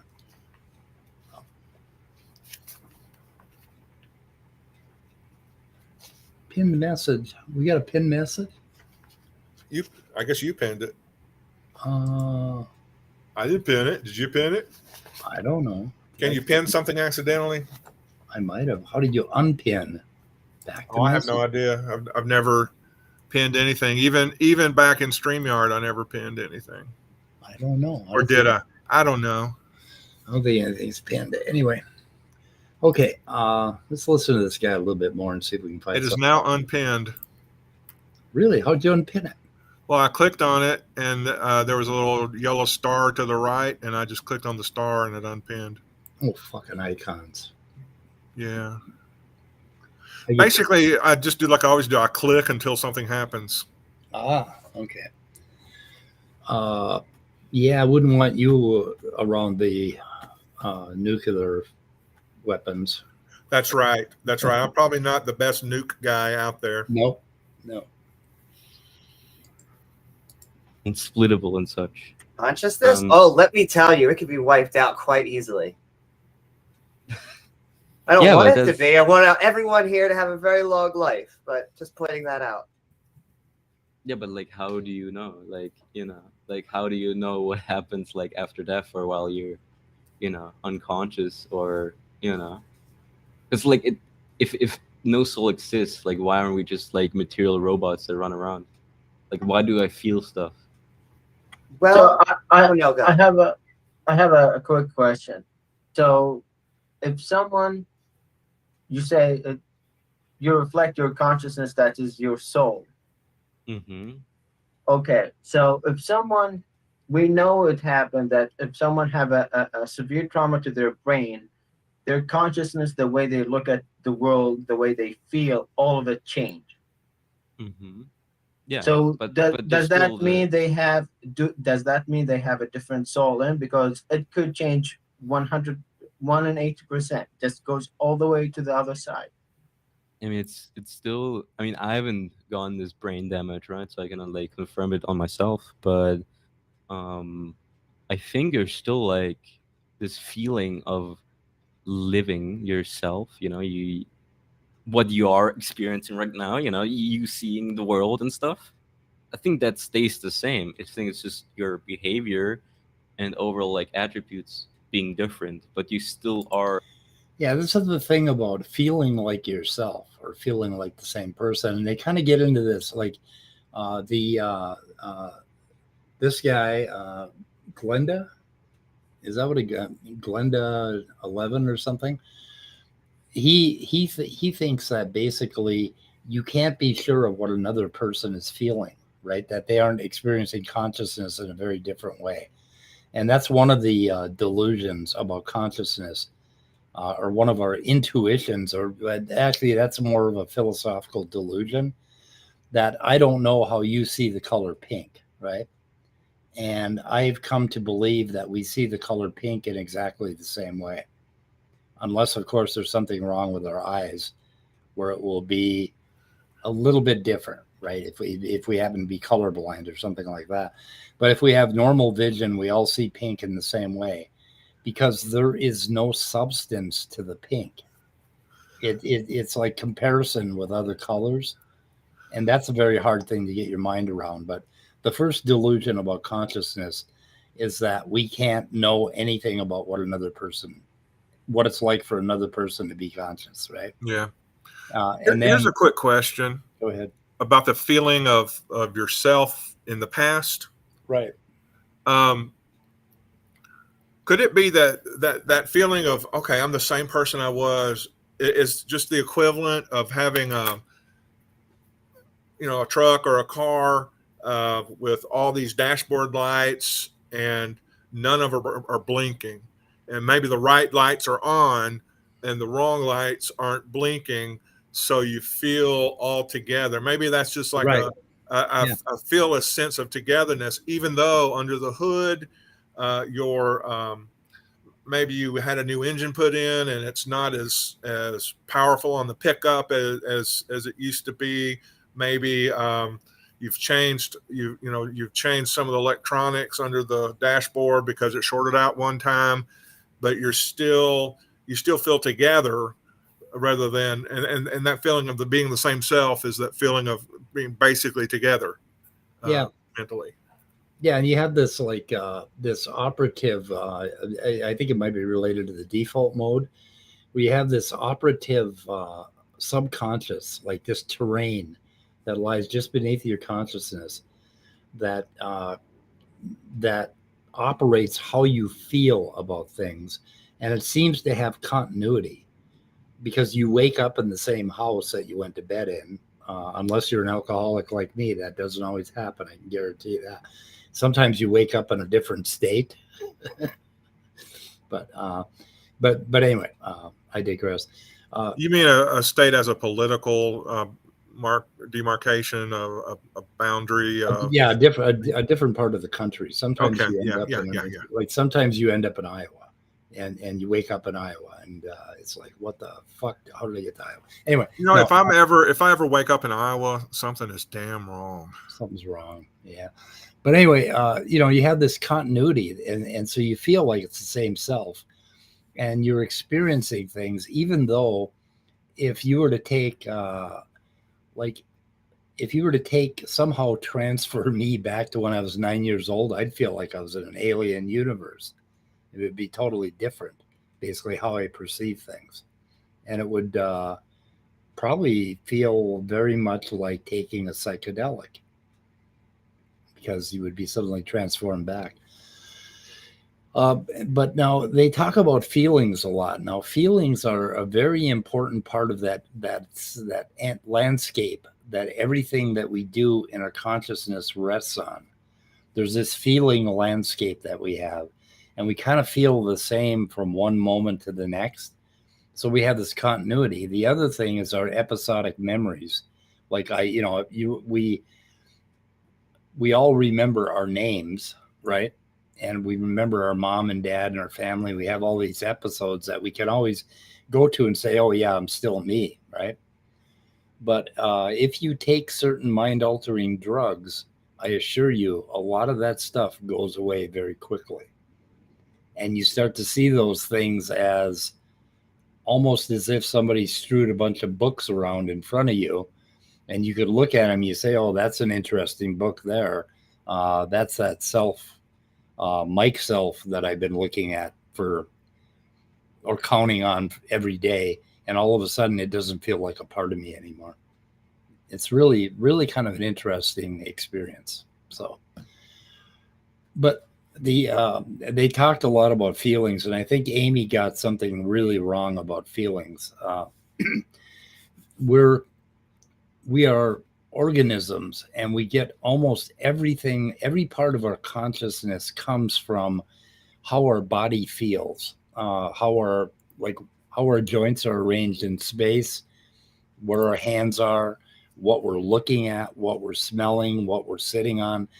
And there's a whole lot of information coming from that, but there's also a tremendous amount of information coming from an emotional center called the limbic system that kind of defines most of how we feel from day to day, right?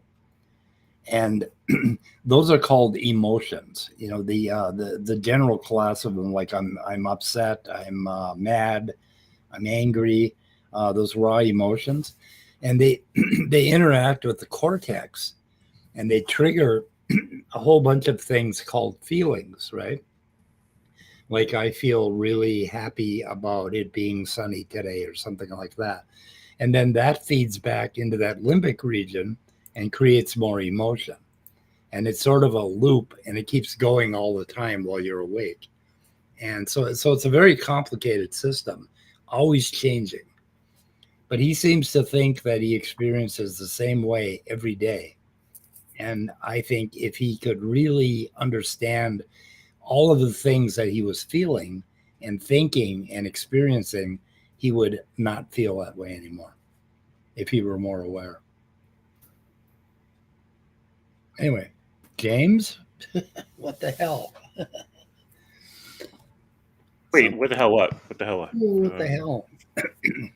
Well, you're on a roll. I'm like, I look for those opportunities where people are like, I don't know, what does James think? And then I'll tell you what I think. So, hey, Speed, you know what I wonder? What does James think about these? Yeah, what does James think? What's James think? What does James think about consciousness? I think it's a phenomenon, and that it happens, and that we don't fully understand what drives it, but that the idea that Magic Man in the sky beams it into us is ridiculous. Yes. There you go. Redonkulous. Good summary. Good summary. There you go. But if your criteria for figuring out consciousness is still based at a spirit mind intuition, which is kind of what we all have, then physical will never scratch that itch. It will never seem like, oh, it's just neurons, I'm just a body, it's just physical. And when you think about it, if you keep thinking about it, you end up in this loop where, like, okay, I get it, I'm all physical, and then all of a sudden, wait a minute, but what about this feeling I have right now?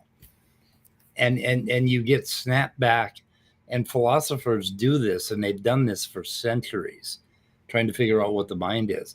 And the problem is that they have this spirit mind intuition that is basically how we operate. It's what we are.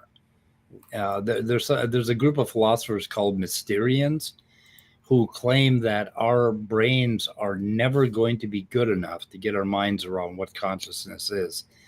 Even though right now, I think neuroscience knows everything they need to know about consciousness, we're still not going to feel like we know what it is because we go around that loop, and we're applying that. We're trying to experience ourselves with ourselves. So there's a currency of the mental landscape, right, that we have. That is the operation of our brain, the shape and structure of our brain. And that's and what I mean by currency is like dollars and cents. Like everything happens at a certain currency. And when we try to understand our own consciousness, we're trying to understand our currency with by using that very same currency. And we always come up with an intuitive gap. And then we fill the gap with the soul or with this idea of dualism or all of these other ideas. So it's a very difficult thing for us to understand consciousness. You have to work on your intuition about, like when people say we don't know what consciousness is, my response to them is, you don't know what the fuck question you just asked. You need to work on that first. And when you can tell me what it is that you have a question about, then I can tell you what the physical things that go into it are. And that's a real problem in modern day philosophy. It drives me crazy. I think a lot of the stuff being overlooked too is there's a lot we still don't understand about how all this works. And to say that we would never understand that doesn't sit well with me, because we seem to be in the past, there were things that people used to think we would never understand, like the inner workings of the human body. And there were even taboos in many cultures against opening up the body and exploring it. But that eventually started happening. And now we understand a lot about the human animals too, and how they interact, and much of what they do, and why they're important. And so I don't know if that's beyond the grasp of humanity to actually really truly understand consciousness. The way I see it is the consciousness. Sorry? It's worse than that. Okay. When it comes to consciousness, it's far worse. Okay. I see consciousness as one aspect of who we are. And I see consciousness itself as just something like a function. It's functional, like not a computer program, as many people say it is, but it would be more like the CPU. It works with memories. It works with a current state of execution, of being. Execution is probably a wrong word to use with consciousness conversations, but it works with computers. And so consciousness would be pointless without a memory memory that we can change, in fact. And then we have all these different perceptions we have, which is basically how we interface and interact with reality. So having these things, we can all kind of go on in our different directions. I don't want to get into free will too much, because that's a whole different ball of wax. But one thing I'll just say real quickly, I've mentioned before in different streams, is that I can't rule out the possibility of an unknown, unknown to us, free will particle that gives us this that is functionally provides our ability to have free will and exercise it. I'm not saying that this is necessarily the case. I'm just saying I have some trouble with not being able to rule that out. But I guess I like Scott Duke's comment that he's not at liberty to talk about free will. But that's very clever. Go ahead, Speed of Sound. I probably Scott has come up a bit long here. Okay. Scott is not at liberty to talk about free will. My God, Scott, these fucking gems. I have to write them down. Anyway. Okay, so I want to go back to what you were talking about with cutting the body open, right? And this discovering stuff. So if a bunch of people were gathered around and they were talking about digestion, like digesting food. How does food turn into poop? Whatever, digestion. It's like, I want to know what digestion is. So we cut the body open and they find intestines and they find the food in there. And then they track it down and they start getting into the cellular biology, the molecular biology, and all of that, how digestion works. And the person says, no, but where's the digestion? Like, I don't see the digestion here. And they say, well, the food breaks down and it does this chemically. And they say, no, that's not the digestion. And they keep saying that over and over again. What you said is that we don't understand consciousness now. I believe we do. We just don't fucking know it yet because we keep looking for the consciousness. Oh, I wasn't saying we don't understand it. I was just saying that to understand it better, I can't. It doesn't sit well with me to say that we'll never understand it. Maybe I misunderstood what you were saying. Well, what we have to work on is not the physical, not the scientific understanding of consciousness. We have to work on our intuition of consciousness. We have to work on what we think digestion is, because the person keeps saying, "Oh no, you haven't shown me digestion." And the scientists are saying, no, it's right here. It's here, here, here. And the person keeps saying, no, you haven't shown it to me yet. So there's something wrong with his intuition of the question that he is asking. So the problem is not the science that explains consciousness. The problem is asking what is consciousness, because we don't know what we're asking, because we are on such shaky ground intuitively. When we try to introspect our own experience with our own experience, it's very much like looking at your eyeball without a mirror, but rather with your eyeball. Try to see your eyeball with your eyeball without resorting to a reflection. And that's the problem in the philosophy of the mind. that has to be worked on. We have to get a better intuition. And remarkably, the best way to get that intuition is to. By the way, that's how we got Marty Feldman. Oh, yes. Yes. I think that's what happened. Now, I'm in my spare time writing a big science fiction story since the 80s. It's gotten ridiculously huge, but over about 250 alien species in it. For 40 years, you've been writing this story? Yeah, because I have bills to pay, so I don't have enough time to. Yeah, so I gotta do the work that pays first, you know. So I just, if I win the lottery, that's one of the things I'm going to actually really be able to focus on. But there's some characters in it because it's science fiction. Some of the species do have telekinetic capability. And so for people who don't know what that means, it means they can use the power of their mind to just imagine something moves in the physical world and it physically moves, you know, so the way they want it to. So, and I explore different types of this depending on the species. It's kind of an interesting thing to me to kind of just have fun with. I don't believe this is an actual real thing, but I'm thinking, imagine that there is such a capability. If a species has this capability, they could use it to, and they could use it to explore and feel things that are around a corner without seeing it, as they kind of push at it a little bit to test and see if it moves and try to assess what it is, just like how we feel things with our hands. Right. Like it becomes an extrasensory perception. Yeah. They'd be able to explore the inner parts of their body without actually going in there. And they would probably, what they would think of us is, what a shame that humans don't have this capability to do this. You're missing so much in life. Yeah. So we're looking at things in a very human, through a very human lens. And that's what we have available to us. Right. So to be completely open on this, I think we need to really kind of think outside the box a little more.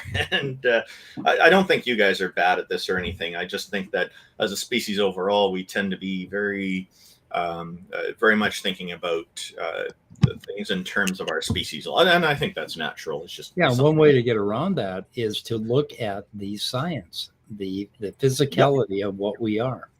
And it's a tool. It's an extension of our ability to understand the world. Yes. Right. Very important tool. My intuition of consciousness has been informed by neuroscience, and I don't let my other intuitions inform me anymore. And I become more informed by neuroscience than I do by those intuitions as much as possible. And as a result, I have the feeling that I understand what consciousness is. And it's just very, very hard to talk to another. It's almost like talking to an alien when I talk to other philosophers, or when I talk to this guy that you had on, right? Because he's got some very faulty intuitions about self and consciousness. And it's very difficult to get around that in a conversation. Though I thought he was a really honest guy, very humble, very much, I don't know, but I'm asking these questions. And I appreciated him. I thought he was treated a little harshly at the end by a couple of people, not you, but a few others. And I think a conversation with him would be kind of interesting. Trying to get around those same intuitions. But yeah, we are an organism. And if you look at physically what we are, you understand that the way we perceive the world is in a relationship between us and the world. And the interesting thing about neurons and brains is that has a historical significance to it, right? Like when you were a zygote and you first divided, okay, that was your very first experience. And then when neurons started to form and started to shape themselves around the kind of thing that you are and the kind of world that you found yourself in. Like, for instance, if there was an alien, say another universe entirely, okay, something meta to this universe where the laws of physics were very slightly different, and yet it created a biology with neurons. Those neurons would adapt themselves to that reality. And like what you were talking about, that perception of things around the corner, or be able to look inside yourself, that sort of thing. Your brain would adapt to that. But that's now, which one is the true way of looking at things? Okay, there is no true way. There's only the organism and its relationship to the world around it. And that becomes a truth in itself. So when I see my cup in front of me, that is a true perception of reality, because I am the kind of thing that's going to see the cup in front of me. That sort of thing. Now, if I could feel it with my my feely force on top of it, like me and my sons have kind of a humorous thing going on between us. I lost my sense of smell about 7 years ago, completely. I maybe have 1 or 2%. And I always tell them that they have this super smell sense. Like they get pissed off if I open a jug of bleach down in the laundry room because they can smell it. And it's like, oh, you and your damn super smell sense. I don't have that at all. Just don't have it. My dad is a below knee amputee. He has an artificial leg, and he's told lots of jokes about it instead of what some people do is they get upset and get depressed about something like that. Because, you know, you got a choice. You can make the best of what you got, or you can dwell in misery. Right. I choose I would prefer the former in such a situation. Sounds like you do too. Yeah, but you weaklings, you can stub your toe and, you know, you dance around and yell about it, you know, and I just kick the thing aside and it doesn't hurt at all. Yeah. What my dad does is he tells stories. He's made up all these different stories about how he lost his leg. And it was in a motorcycle collision. But the best story he tells is that he used to work on an alligator farm. And then he was feeding the alligators, and there was some blood on the plank that crosses the alligator pond. And he slipped and fell in, and his coworkers pulled him out. But one of the alligators got part of his leg. Got his leg. And he's been telling that since I was a kid. And people laugh, and they hear all these stories. And when he finally tells about 5 or 6 different stories, that one's always the biggest hit. And he tells it so well. Then when he finally tells people what really happened, they don't believe it. Yeah, that's pretty cool. Pretty cool. Yep. Well, I'm probably tapped out. I don't know.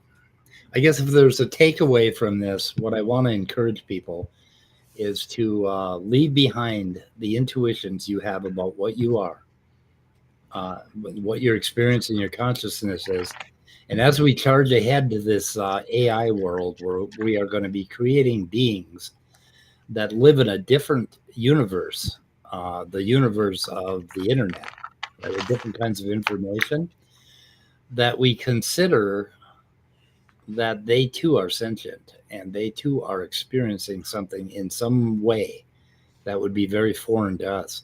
Now, if we wanted to create an AI that was like us, if that was our goal, then we would create a structure for that AI that would be very much like the brain. And we would give it all of these sensory inputs that we have, smell, sight, proprioception. We'd give it a body. And that movie I mentioned, ArtificeGirl, they kind of get into a little bit of that, about that transition basically to the physical world. And it's kind of interesting. I think the AI in there is kind of afraid to do that. And there's a interesting moment in there over that, but it's all very interesting.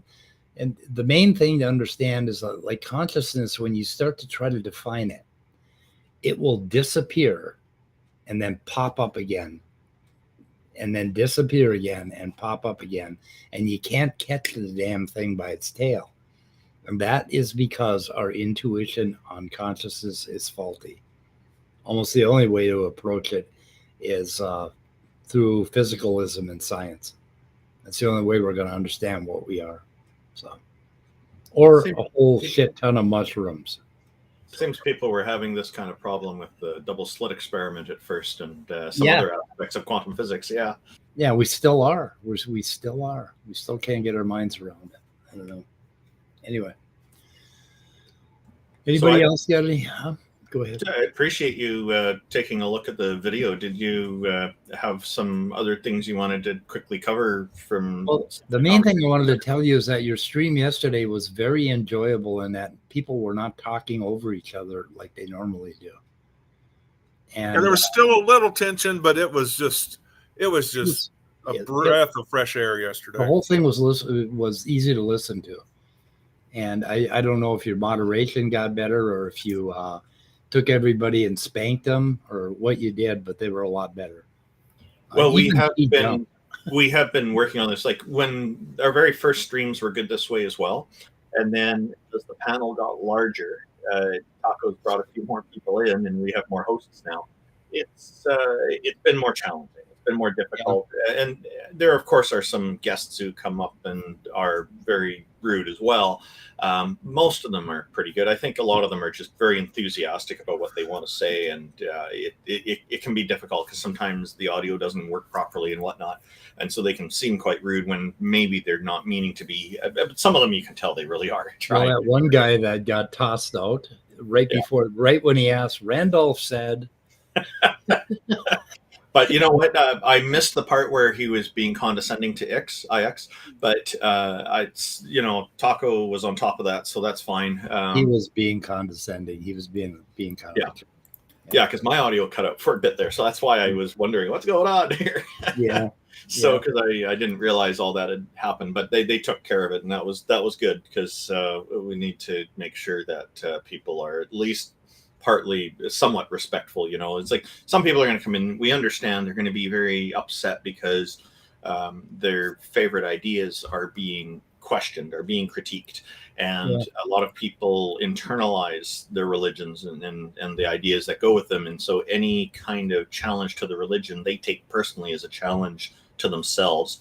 And I blame the religious institutions for fostering this and developing this in people because it's a very nasty thing. It plays on their intuitions and it's highly manipulative, and it prevents people from. They can still be quite good at critical thinking and skepticism in other areas, but they have this blind spot by design from all these religious salespeople, religious peddlers, who are convincing them that it's okay, but the religion's off limits. You don't touch it. It's sacred. And I know people who've gone to religious schools and they have left their religions, and they've told me, some of them have told me that when when they were learning critical thinking in school, they were told that there's always an exception. And in this case, God is their exception, is what they're actually taught. But apparently the courses they get people gradually into that line of thinking. They just don't come out right and say it right away.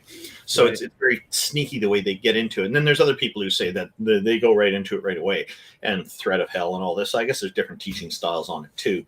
But it can be challenging for people. But we have been discussing this because we know it has been a challenge for us. And last few episodes, I've noticed things have gotten gradually a little bit better. And I agree with you. This time it was really nice. I felt like we had great conversations today. And thank you very much. Yeah. And the first guy, you could have had him on for like 3 hours if you'd worked with him a little bit.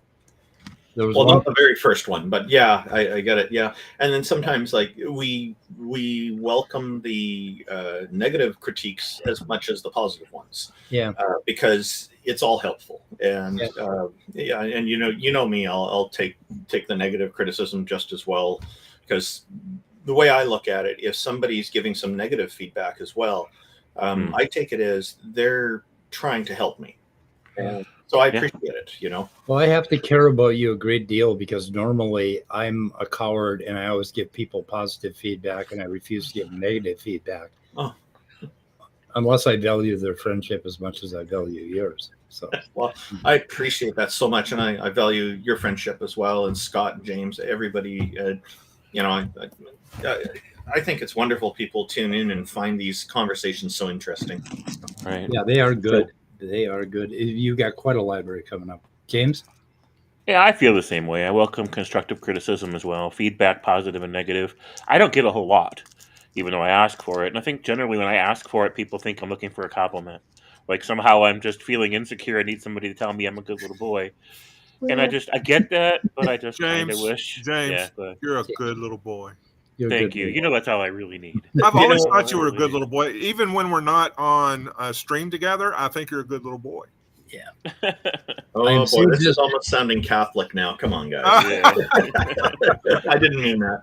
But yeah, James, I what you said about the Prime Directive, you cut very sharply at it, and I thought that was actually really good. And I know the people who run Star Trek Sundays, and I'm going to give them a link to this stream because I think they'll be very interested to hear what you have to say. I think you're going to get a lot. I think you're going to get a lot of ads for those statements. I think they're going to court-martial me. That's what I No, I think it was really good. Well, hey, if you can get court-martialed on a Starship Enterprise or one of their starships, then all those conspiracy theorists who say that Star Trek's real and the government's been hiding from us will be delighted to hear from you on your experience. That's fair. Love it. But so they won't interfere. They won't interfere because they have to travel back in time. That it's a catch-22 now. Yeah, it is. I just wanted to know somebody. Gutsick Gibbon just released a new video. It's only about like 9 minutes long, but 9 minutes of Gutsick Gibbon is like a trip to the Science Museum. It's Gutsick Golden. Exactly. It is in the description, as things mostly are. So. Oh, and if anybody's interested, Star Trek Sundays, they have a website. It's StarTrekSundays.com. It links to their podcast. It's actually a really good show. They review different Star Trek episodes from the various Star Trek shows out there and the movies sometimes. And they get into the philosophical aspects. So they get deep into it. And it's really insightful. I highly recommend it. I've got the page open right now. I'm going to explore it later. It's in my description. Please tell them I recommended it. Nice. Okay. Should I put that in the description? Yeah, sure. Yeah. So this was time well spent. I love the discussions, and I had time to finish my blog when I wasn't talking, and everybody wins. I've been. I had to duck out a few times. I had calls from clients and whatnot, but I've been doing some goddamn clients. Well. They're so needy. They're worse than cats. You know? Nice. Yeah, but cats won't pay you. Yeah, that's true. Actually, sometimes clients won't pay you, but that's usually a matter for the courts. Right. So I used ChatGPT to get me into Chrome extensions, and it wrote me a Chrome extension that looked great, but didn't work at all. And they lied to me in several respects. But it was interesting because the lies that they told me allowed me to learn it a lot faster than I would have if I hadn't done that. So that was pretty cool. So I can't go along with getting a ChatGPT account because I don't like their terms of service. I disagree with it, so I haven't signed up. But really? My understanding is it's advertised as free, but a lot of people are saying they have to pay to use it. Well, my son has a paid version, but I'm not sure what it gets him. I haven't paid anything, and I've used it a lot. Yeah. Well, you got to watch out. That legal agreement is a problem. Yeah, I use it for research. Like if I want to find, like for a particular piece of molecular biology, if I want to know who the top researchers are, it will very quickly give me a list of the 10 top people in the field and papers, and then I can go check them out. And it's really been helpful and the other thing is etymology of words. I love it for that. I use it for that all the time. And I use it to do the really mundane shit that I just don't want to do in programming. Yeah. Like if I need a function to do some string manipulation, I don't want to think about it. I just want to, pull it out of a library, right? And it writes it, and then I have to look at it, and then I have to tweak it. But it ends up making me have superpowers, It's almost like those people that have the super smell sense. It's really cool. I encourage people, if they're looking at this, to also look at the alternatives. Google has one called Bard. Yeah, I looked at Bard. Yeah, and take the answers from both and see what's happening. What's interesting? And then China's has more processing power than the other major ones all combined. It's just massive what China's got going on. So, but that one tends to be, all these others tend to be overshadowed by ChatGPT because for some reason it's marketed like crazy. And to me, the name doesn't even make sense, but it is what it is. Well, so I asked that same question about a Chrome extension of Bard, and Bard gave me the same bad advice that ChatGPT did. Okay, well, they're probably looking at a lot of the same data, so that wouldn't be a big surprise. But it's they're not individuals then. Yeah, they're more like clones because they're very computerized. There's no free will particle driving them. Yep, I was pretty surprised. But well, anyway, there was somebody doing a live stream of ChatGPT that they've taken it down since, but this is somebody I've trolled before, and so I actually got back into trolling temporarily, and I went on to somebody had a ChatGPT portal on a web page that was free. You don't have to follow terms of service, so I just started using it because I know what this guy's going to ask. So he asked some kind of question, and so I trained ChatGPT to give a different answer, and I was successful at it. And what ended up happening was that guy got really upset that the answer wasn't what he was expecting it to because he checked earlier.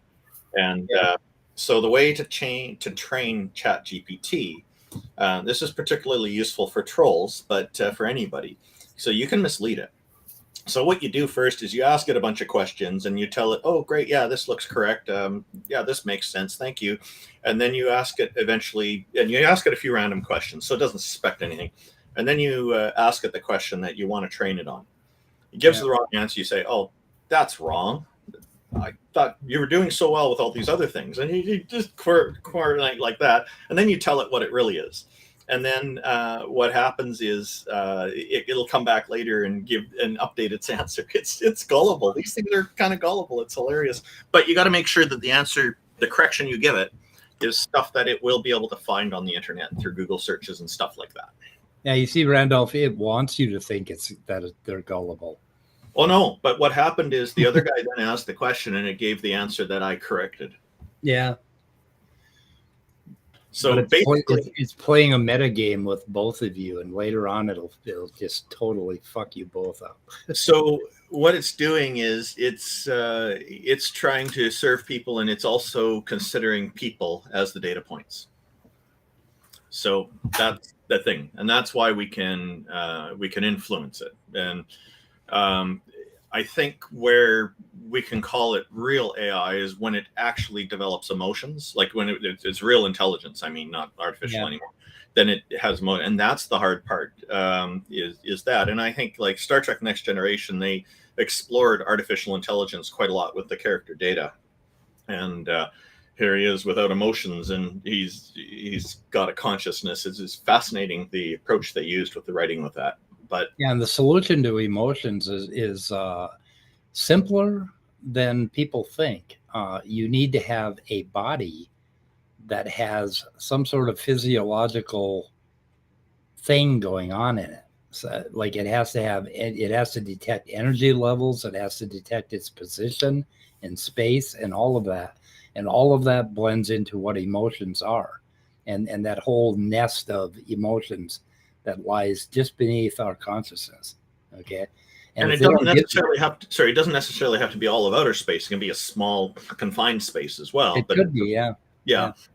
Plato's allegory of the cave, or it could be just the way it molds around data. If it had some sort of a construct of feelers, like it has limbs, right, that can reach out into different databases, right, and it can feel the position and what it's looking at the time, and it can change context, so it could change its position in data space. Then it would have sort of a feeling that it was in a world of physical.